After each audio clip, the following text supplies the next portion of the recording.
4장 17절 말씀 우리가 한 목소리로 봉독하겠습니다. 너는 이 지팡이를 손에 잡고 이것으로 이적을 행할지니라. 아멘.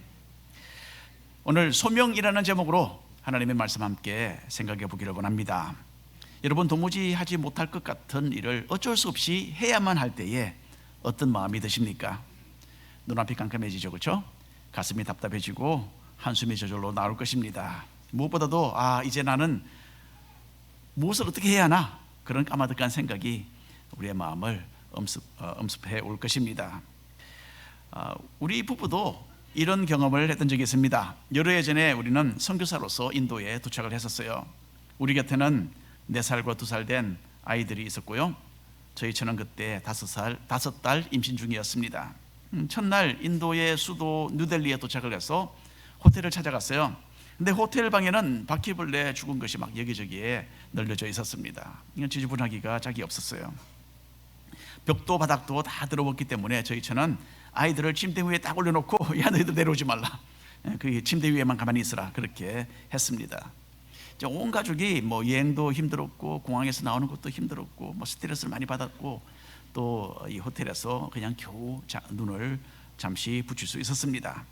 그 다음날 아침 우리는 일찍이 택시를 타고 거기서부터 한 7시간 정도 떨어진 북인도 히말라야 산 골짜기를 향해서 올라갔습니다.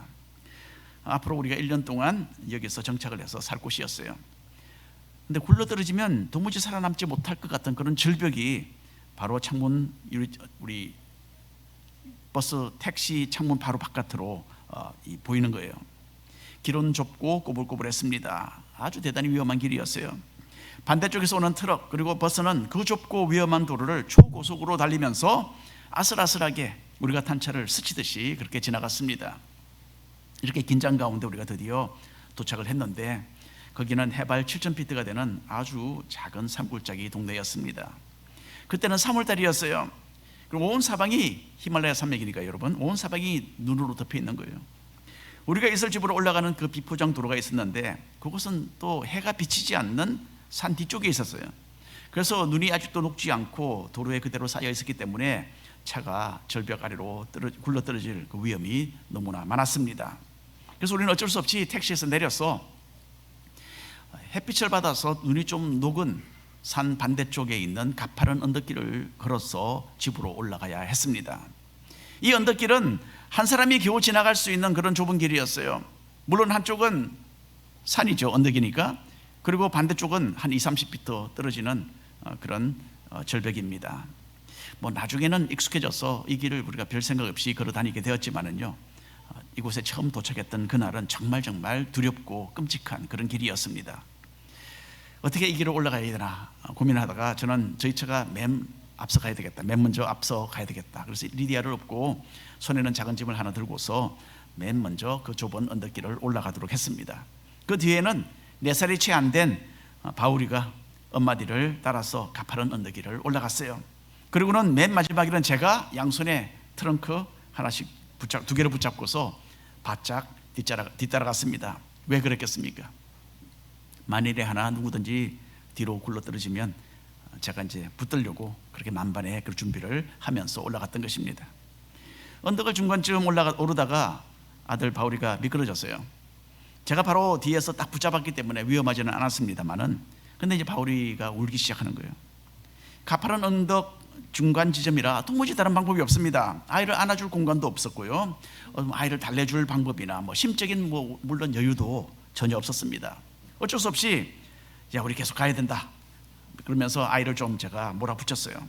바울이는 이제 막 엉엉 울면서 그 가나다란 그 양손과 양발로 이제 막 기어서 올라가는 거예요. 엄마를 따라서 언덕을 기어서 올라갔습니다.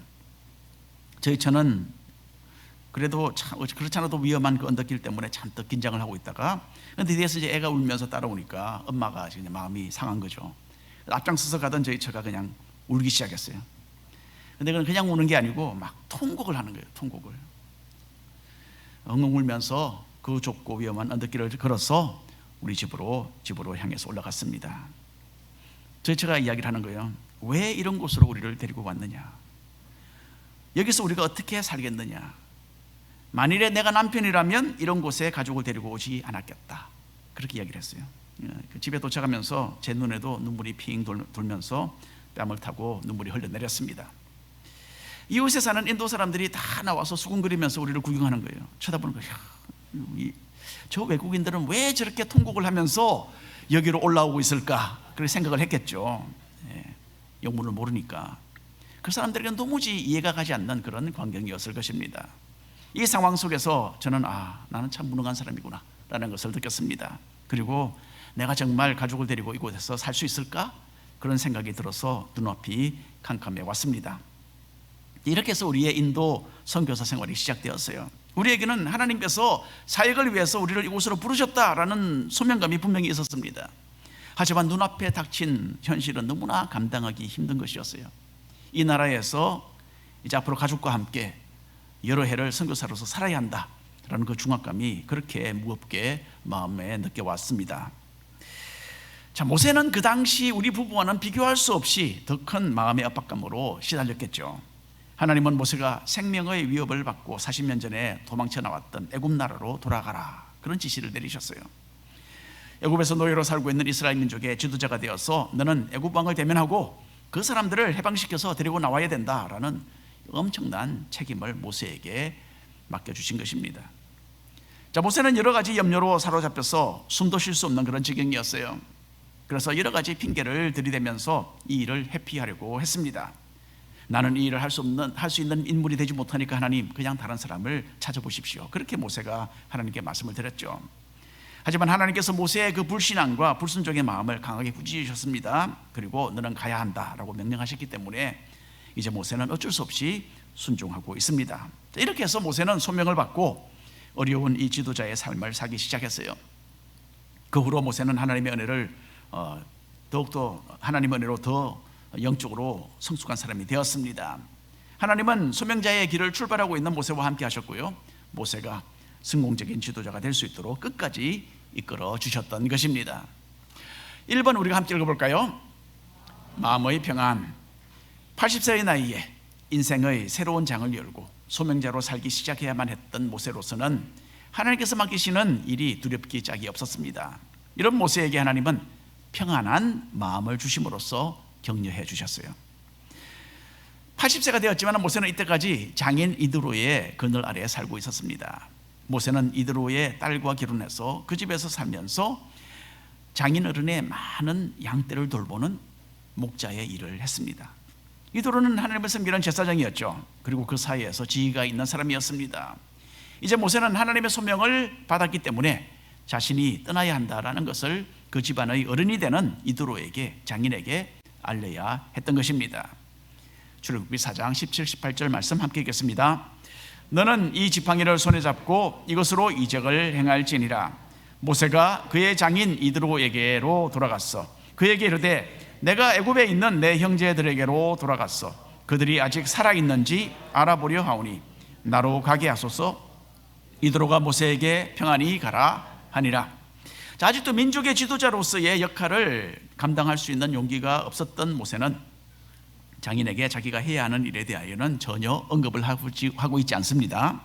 여차 여차해서 하나님을 만났다는 말도 다 생략해버렸어요. 다만 자기 가족이 어떻게 지내는지 이걸 확인하기 위해서 애굽에 가야 되겠습니다, 좀 둘러대면서 말을 했습니다.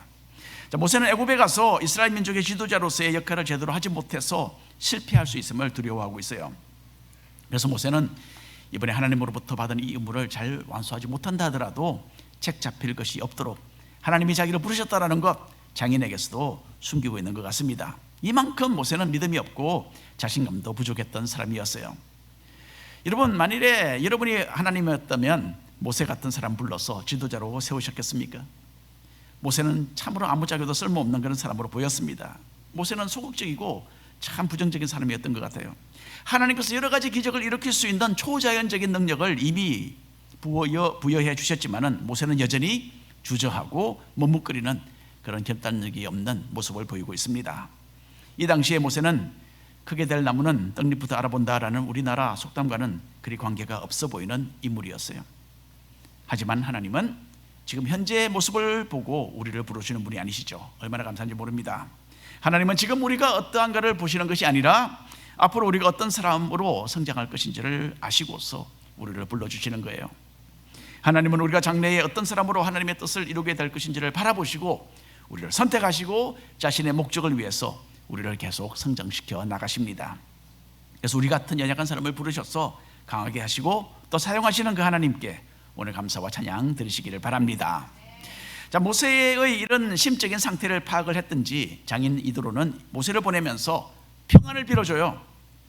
장인으로서 그리고 하나님을 섬기는 제사장으로서의 이 모세 이드로의 말에는 하나님의 권위가 함께 했습니다. 그리고 우리는 곧 이어서 정말 하나님의 평안이 모세에게 임하는 것을 보게 됩니다. 19절 말씀 함께 읽겠습니다. 여호와께서 미디안에서 모세에게 이르시되 애굽으로 돌아가라. 내 목숨을 노리던 자가 다 죽었느니라. 자, 이 당시에 모세의 입장에서는 40년 전에 애굽 사람을 죽였던 사건이 크나큰 문제로 남아 있었습니다. 이 일 때문에 애굽의 왕은 모세를 죽이려 했고요. 이것 때문에 모세는 먼 이 미디안 땅에서 지난 40년 동안이나 은둔 생활을 하고 있는 것입니다. 자, 이제 소명자로서 첫걸음을 내딛는 모세에게 하나님께서는 애굽의 왕과 또 모세를 해치려 했던 이전 사람들이 다 죽었다라는 이 소식을 전해주고 계십니다. 이것으로 과거에 대한 모세의 문제가 자연스럽게 다 마무리되어 버렸죠. 이전 왕은 죽고 이제는 새로운 왕이 다스리게 된 겁니다. 그리고 이제 모세는 큰 시험을 놓게 되어서 마음이 훨씬 가벼워졌을 것입니다. 계속해서 20절 읽어보겠습니다. 모세가 그의 아내와 아들들을 나귀에 태우고 애굽으로 돌아가는데 모세가 하나님의 지팡이를 손에 잡았더라. 이전에 애굽은 모세가 그렇게 주저하며 두려워했던 땅입니다. 꼭 돌아가야 한다면 혼자 가지 감히 자기 가족을 동행시키지는 않았을 그런 위험한 길이었죠. 하지만 모세는 이제 생각을 완전히 바꾸게 됩니다. 아내와 두 아들들을 데리고서 모세는 아직도 많은 도전들이 기다리고 있는 애굽 땅을 향하여 이 소명자의 발걸음을 옮겨나가고 있습니다. 자, 그리고 애굽을 향하여 가는 모세의 손에는 지팡이가 들려져 있었어요. 이것이 이제 하나님의 지팡이라고 여기에 기록이 되어 있는데 사실은 본래 모세가 가지고 있던 모세의 지팡이입니다. 하지만 하나님은 이 지팡이를 능력의 지팡이로 변화시켜서 모세에게 다시 들려주셨어요. 모세와 이스라엘 백성을 보호한다라는 의미에서 하나님은 이 지팡이가 뱀으로 변하도록 하는 능력을 아울러 모세에게 부여해 주셨던 것입니다. 그래서 나중에 모세는 이 지팡이를 들고서 홍해를 갈랐습니다. 또 바위에서 물이 쏟아나도록 하는 그런 기적도 이 지팡이를 가지고 행했습니다. 이처럼 하나님은 두려워하고 주저하던 모세의 마음을 평안으로 가득 채워주셨고요, 자신이 분명히 모세와 함께한다라는 사실을 거듭 확인할 수 있도록 해주셨던 것입니다. 이때로부터 1500년 후에 예수님께서는 십자가 사건으로 인해서 두려워 떨고 있던 제자들에게 나타나셨죠. 그리고 그들에게 평안을 빌어주셨습니다. 요한복음 20장에 있는 말씀 함께 읽어보겠습니다. 예수께서 또 이르시되 너희에게 평강이 있을지어다. 아버지께서 나를 보내신 것 같이 나도 너희를 보내노라. 예수님은 제자들을 자신의 부활의 증인으로 삼으셔서 이 세상을 향하여 보내고자 하셨습니다. 그래서 제자들은 소명자로서 하나님의 구원을 전하는 사람으로 세움을 받았던 것입니다. 많은 어려움과 핍박이 그들을 기다리고 있었던 것이 사실이었지만 제자들은 주님이 주신 평안으로서 이 모든 상황들을 극복해낼 수 있었던 것입니다. 하나님은 모세에게 주셨던, 그리고 제자들에게 주셨던 그 평안을 우리에게도 넘치도록 주기를 원하고 계십니다. 그래서 우리가 하나님의 사람으로서 이 세상을 밝히는 힘찬 기독교인들로서 살게 되기를 바라고 계세요. 험난한 길과 같은 그런 이 세상의 여정이지만은 주님이 주시는 평안으로 무장해서 이기며 전진해 나아가시는 우리 모든 성도님들 되시기를 바랍니다. 2번 읽겠습니다. 순종의 교훈. 하나님의 부르심을 받고 애굽으로 가던 모세에게 참 우리가 이해하기 힘든 한 가지 일이 벌어집니다. 하나님께서 모세를 죽이려 하셨습니다. 4장 24절 말씀 읽겠습니다. 모세가 길을 가다가 숙소에 있을 때에 여호와께서 그를 만나사 그를 죽이려 하신지라. 이해가 되십니까 여러분? 언뜻 우리 생각에는 이 부분은 정말 하나의 크나큰 모순으로 여겨집니다. 하나님께서는 떨기나무 불 가운데서 능력 가운데 모세에게 나타나셨어요. 그리고 모세와 직접 대화를 나누시고 이스라엘 민족의 지도자로 모세를 세우셨어요. 지도자로서 사람들을 통솔할 수 있도록 기적적인 능력도 부여해 주셨습니다. 그리고 오늘 읽은 말씀과 같이 평안한 마음을 주셔서 소명자의 길을 갈 수 있도록 모든 환경을 조성해 주셨어요. 그런데 이 성경 구절은 하나님께서 애굽으로 가던 모세를 만나서 죽이려고 하셨다라고 기록하고 있습니다. 하나님께서 자기가 세우신 지도자를 또 이렇게 죽이려 하셨다라는 것은 그야말로 이율배반적이라는 그런 인상을 강하게 줍니다. 그렇기 때문에 우리는 이 부분을 좀 신중하게 살펴볼 필요가 있습니다. 구약 성경에서 하나님께서는 또 다른 어느 선지자를 길 가는 도중에 죽이려 하셨던 적이 있습니다. 발람 선지자입니다. 발람은 물질의 눈이 어두워서 이스라엘 민족의 대적을 도와주려 했던 선지자였습니다. 이미 하나님은 발람에게 이스라엘의 대적을 따르지 말라라고 명령을 내리신 바 있었어요. 그걸 알면서도 발람은 하나님께서 혹시 또 다른 지시를 또 이거 약간 다른 지시를 내리실 수 있지 않을까 그렇게 기다렸던 적이 있습니다. 적군과 협력하면 얻게 될 그 무한한 물질과 군세를 그냥 지나쳐 버릴 수가 없었기 때문이었죠. 그래서 이 타락된 발람 선지자에게 하나님은 그러면 가라 그렇게 허락을 해주셨어요. 자, 발람이 나귀를 타고 이스라엘 민족의 대적들과 함께 동행을 해서 길을 가고 있는데 하나님의 천사가 칼을 빼어들고 길을 막고 서 있었어요. 그런데 발람의 나귀는 이 하나님의 천사를 알아보고 피하려 했습니다. 그런데 발람은 이 영적으로 눈이 어두우니까요 그 천사를 보지 못합니다. 그래서 나귀가 자기 멋대로 간다고 매질을 하게 되죠. 바로 그때 하나님께서 나귀의 입을 열어서 사람의 말을 하도록 하셔서 발람을 꾸짖게 되십니다. 그리고 그 후에 하나님은 발람의 눈을 열어주시고 자기 앞에 칼을 빼어들고 서 있는 천사를 인식할 수 있도록 해주십니다. 발람은 자기가 참 타협된 마음으로 하나님의 심판을 받을 그런 위험한 길을 가고 있구나라는 것을 깨닫고 그 자리에서 회개를 합니다. 자, 그렇게 해서 발람은 길가에서 하나님의 그 심판을 가까스로 피할 수 있었어요. 하지만 안타깝게도 발람은 하나님으로부터 받은 이 교훈을 마음에 깊이 간직하지는 않았습니다. 그 후에 발람 선지자는 또다시 이스라엘의 적군들의 유혹을 받고 그들을 도와서 계략을 세워서 이스라엘 민족이 크나큰 죄에 빠지도록 합니다. 그리고 결국 하나님의 심판을 받아서 발람은 전쟁터에서 죽고 맙니다. 자, 모세도 비록 하나님의 지도자로서 소명을 받고 순종하며 나아가고 있었지만은 그 삶 속에는 하나님께 대한 불순종이 자리 잡고 있었습니다. 그리고 이 불순종은 모세가 받았던 소명과는 정반대의 것이었기 때문에 하나님께서는 모세를 처벌하려고 하셨던 것입니다. 그래서 여기서 문제가 되었던 것은 무엇입니까? 할례였습니다. 우리는 남자들이 태어나면 일반적으로 포경수술을 해주죠. 표면적으로 본다면 할례는 꼭 이 포경수술 같은 것이었어요. 하나님은 오래전에 이스라엘 민족의 조상인 아브라함을 선택하셔서 복을 주기로 약속하시면서 아들들이 태어나면 난지 8일 만에 할례를 행해야 한다 그렇게 명령을 내리셨습니다. 창세기 17장 12절 이하에 있는 말씀 우리가 함께 읽어보겠습니다. 너희의 대대로 모든 남자는 집에서 난 자나 또는 너희 자손이 아니라 이방 사람에게서 돈으로 산 자를 막론하고 난지 8일 만에 할례를 받을 것이라. 너희 집에서 난 자든지 너희 돈으로 산 자든지 할례를 받아야 하리니 이에 내 언약이 너희 살에 있어 영원한 언약이 되리니와 할례를 받지 아니한 남자 곧 그 포피를 베지 아니한 자는 백성 중에서 끊어지리니 그가 내 언약을 배반하였음이니라. 내 언약을 배반했다라고 하시죠.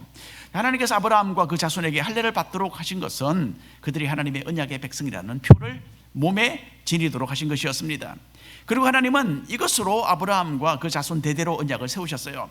하나님의 백성이라면 할례는 받아야 된다라고 했던 거죠.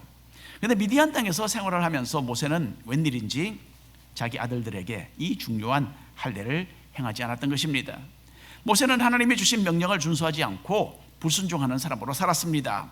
이제 하나님의 소명을 받고 하나님의 뜻을 이루기 위해서 애굽으로 향하여 가고 있던 모세였지만 하나님께서 아브라함과 세우신 언약을 무시한 채 모세는 하나님의 일을 추진하려 했던 것입니다. 이런 모세의 태도는 소명자로서 이스라엘 민족을 이끌 지도자로서의 그 합당한 모습이 아니었던 것입니다. 그리고 어떤 모양의 형벌이었는지는 정확하게 여기 나타나 있지는 않지만은 모세는 이 불순종 때문에 거의 죽음의 지경에까지 다가갔다라고 합니다. 자, 그 위기를 보고서 아내 십보라가 아주 신속하게 또 지혜롭게 조치를 취했습니다. 출애굽기 4장 25절 26절 말씀입니다. 십보라가 돌칼을 가져다가 그의 아들의 포피를 베어 그의 발에 갖다 대며 이르되 당신은 참으로 내게 피 남편이로다 하니 여호와께서 그를 놓아주시니라. 그때에 십보라가 피 남편이라 함은 할례 때문이었더라. 하나님은 자신의 백성들에게 순종을 요구하십니다. 특별히 모세는 큰 일을 맡은 지도자로서 이 부분에 마땅히 순종하며 하나님과의 언약을 귀중하게 여겼어야 했습니다.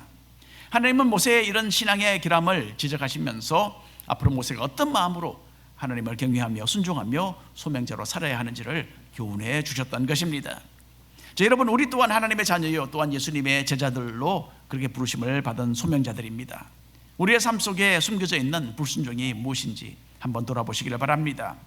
그리고 이런 불순종의 그런 씨앗들, 또 신앙적인 오류를 제거하고 하나님께 온전하게 순종하는 그런 사명자들이 다 되시기를 바랍니다. 3번 함께 읽겠습니다. 말씀의 성취. 미디안 땅에서 모세에게 하셨던 그 약속 그대로 하나님은 모세의 형 아론을 함께 불러주셨죠. 그리고 모세를 도우도록 해주셨습니다.